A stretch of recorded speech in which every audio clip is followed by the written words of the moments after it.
This year's reset is so necessary, and I think so many of us just need to take a step back and realize that there's nothing wrong with us. Obviously, if you have goals, you should try and achieve them. But that doesn't mean you have to become a brand new you. You are more than okay as the person that you are. You're gonna feel like you're not worthy of certain things, or you're not good enough if you're seeing like all these posts targeted towards you to become a better version of yourself. I think it's interesting because on paper, I feel like my life is exactly the way that I imagined it being when I was younger. You know, like following the traditional trajectory of adulthood in terms of having a partner, getting a job, working towards certain future goals, you know, like owning a home. Last year, a lot of things changed in my life. My boyfriend and I got our own apartment in Rotterdam. I started a brand new job. My social circle expanded immeasurably. I'm just a lot happier than I was before. Somewhere along all of those big changes that were happening last year, I realized that I just didn't want to accumulate. Like I essentially just wanted better things. And by better things, I don't necessarily mean, you know, like material objects. I just wanted to feel good about the things that I already had in terms of friendships, relationships with family, relationships with my partner, where I am in my career, where I am in my just phase of life. You might already be familiar with this concept of Project Pan. So essentially Project Pan is kind of like, I don't know how it originated, but I'm pretty sure it started in the beauty community. It's all about finishing up a product before you purchase a new one. The past couple of years since the pandemic, I have been trying to circle back to self, figuring out what makes me feel good, figuring out my identity, you know, not the identity of the oldest daughter, not the identity of the South African in the Netherlands, not the identity of a content creator or like any other title that is attached to me. I've been figuring out who Mia is by herself, and it's truly been a lot of unlearning. It's been a fun journey, I'll give it that, but it's been a lot of unlearning. So I kind of had this idea, epiphany, if you will, to just sort of Project Pan my entire life. Like, why wouldn't I do that? I wanted a hard reset. And this is essentially what this video is about, just like resetting aspects of my life. I'm not talking about a deep clean. I'm not talking about just like tidying up. I'm talking about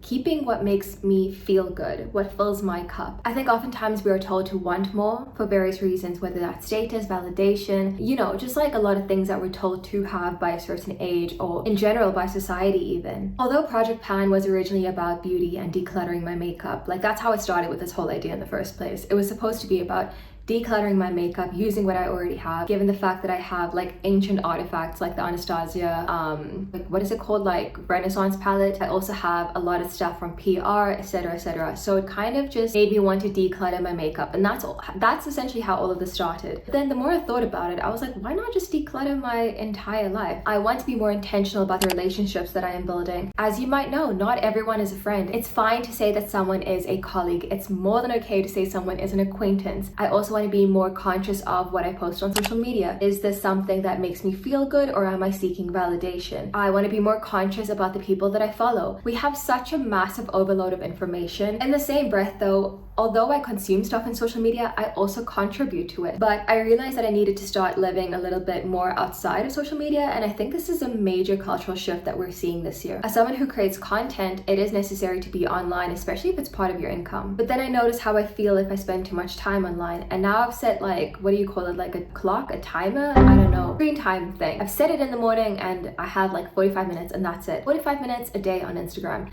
That is my max. Don't ask me about TikTok. As someone that's a content creator, as someone that's a community founder, I am on social media a lot. I like to say that I'm gathering inspiration, ideas for content, ideas for meetups. I've also realized that the way that I've been using social media can also lead to comparison sometimes. I've never truly been someone that struggles with comparison on Instagram, but what I do have an issue with is that the level of consumption on Instagram has led to me feeling that I need to have more in order to be worth more. I think there's a bit of nuance in that, because when I see stuff happening on social media, I'm like, hey, maybe my life would be cooler if I had that too. Like there's so much influence that comes from external factors that, you know, occupy space in my brain that I would probably not have thought about before if I didn't just open up Instagram. Anyway, circling back to Project Pan, this year I want to be more intentional. This year I want to really focus on what it is that I'm contributing, what I'm choosing to spend my time and energy on. And honestly, I think you should be doing the same thing. I think a lot of people might just have so much access to other people's lives that it's easy to compare. It's the same with LinkedIn. If you think about it, it's the same as LinkedIn, right? Like LinkedIn is still a social media. Especially when I was job hunting, it was really hard because I would be looking for a job and my inbox would be filled with like countless rejection emails. And then I would go on LinkedIn and someone would be like, oh, I'm so thrilled to have a new job. And it's like, well, great for them, but like, damn, like this economy is really hard. Like I wish I had a job. I think a lot of the times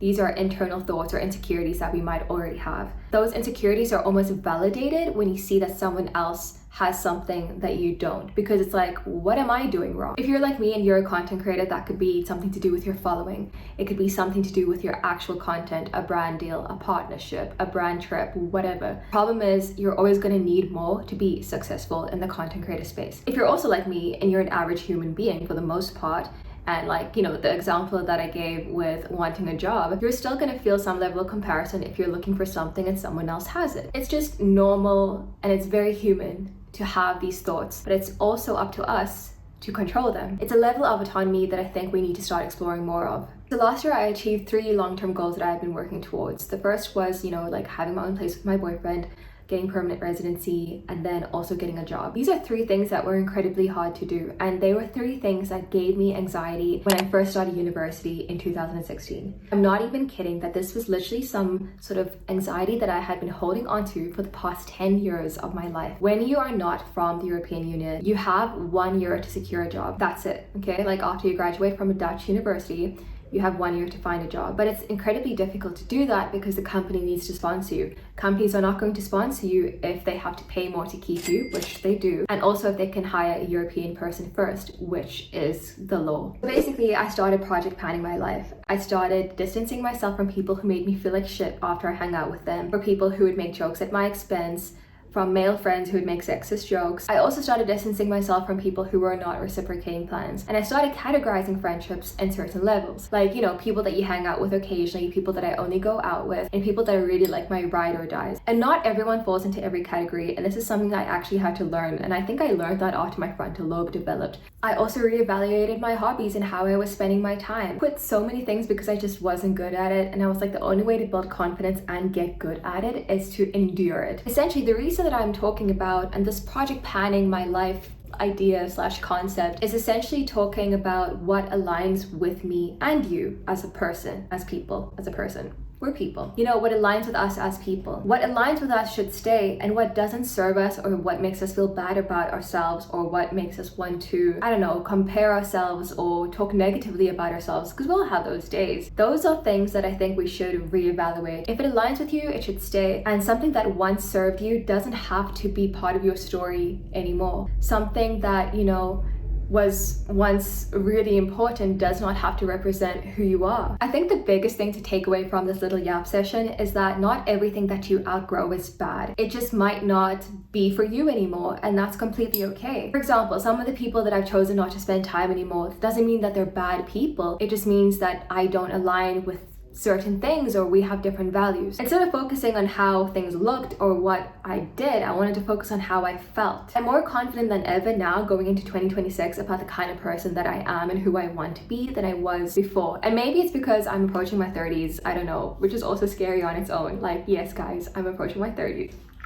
Crazy. But don't get me wrong, I'm not saying that you can't become a better version of yourself or that you shouldn't. I'm simply saying to reassess where you're at and decide if that is even necessary, because you could just continue with the good habits that you picked up last year. I also spoke about this briefly in like one of my last Instagram posts, but that is essentially what I'm focusing on this year, like being the kind of person that shows up for everyone, but at the same time making time to fill my cup. I think something that's also quite interesting is how we look at hobbies now. Like, hobbies are trending. Like, what do you mean you have personal interests? Shouldn't you always have had personal interests before they became an online trend? Like, it's fucking weird if you don't have hobbies outside of work or school. And people say that there's no time, but there's time if you make it.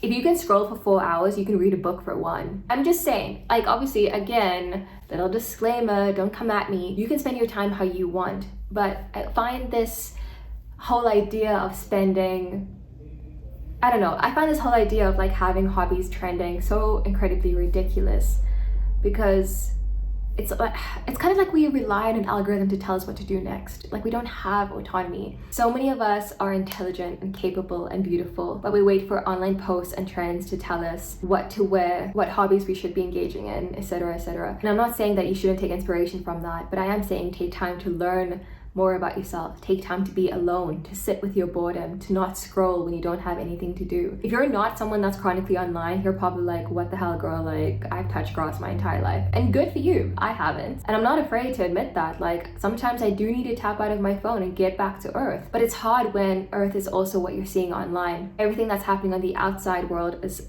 almost like a reflection of what's happening inside. I don't even know if I can call it performative, because there's so many people who genuinely just are who they are and like to post stuff online. Everyone puts their best foot forward on social media, and I don't think you have to be a content creator to do that. Most people put their absolute best pictures as their profile picture. For example, I've seen so many people take their glasses off before they take photos, suck their bellies in, you know, tuck in their shirts or straighten their collars, whatever. It's about looking good for the camera. I don't think it necessarily makes you less authentic, but I do think that you have four fingers pointing back at you if you're like, you know, criticizing someone else for not being authentic online, if you are also tweaking things about yourself or your profile to make you look good. I don't know, man, like I just feel like there's a lot of things we should be considering and thinking about as we head into this year.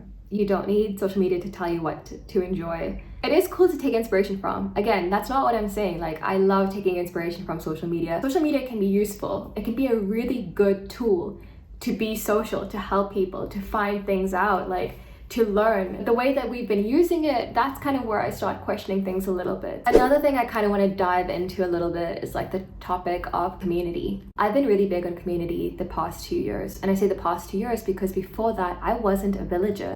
There's a saying that if you want to have a village, you should be a villager. I wanted a village, but I wasn't showing up for some people. Like some of my friends live in different cities and I'd be like, oh, it's too far to go and see them. I always thought it'd be cool to like see them outside or go travel together, because I'm like, that's still spending time.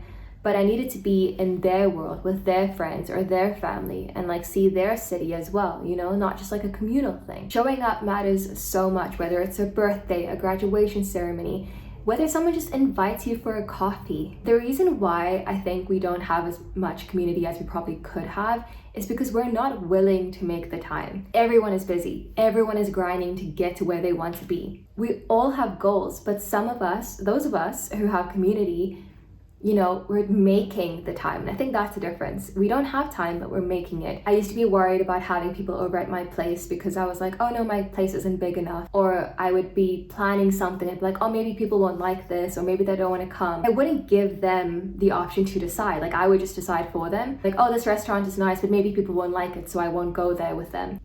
What? It's like taking autonomy away from people. They can decide if they want to go there. They can decide if they want to show up to your birthday. They can decide if they want to show up to your living room where you might not have enough space for people to sit. A couple of weeks ago, I hosted like a Barbie movie night. I had 17 other women in my living room. I have one couch that seats 5 people. I had a couple of chairs. We literally had like a mattress on the floor and we watched Barbie together. Community doesn't ask for a big space. It doesn't ask for a big budget. It doesn't ask for lots of food. It just asks for you to show up. Something that I've been doing to help me with that is to have a physical calendar. Mine is from Laura Ashley. I got it at TK Maxx, and just slotting in like certain appointments has been great. And obviously having things on like a digital calendar, I would notice that my calendar would be so full. There's barely any space between the time slots. Forcing things in wherever there was time. And now as a type A person, I'm scheduling in free time for myself. And if I can recommend one thing to you, you should totally have at least one me day every 2 weeks. That's like not even enough. I would personally advocate for one me day a week, especially in a relationship. I feel like when you live with someone, it's like your identities can so easily merge because people just associate you as like a couple. You might be 2 peas in a pod, but at the end of the day, like you're still 2 peas. Do you get what I mean? Anyway, for 2026, that's pretty much my reset. I'm interested in becoming better, improving on the habits that I've already started developing.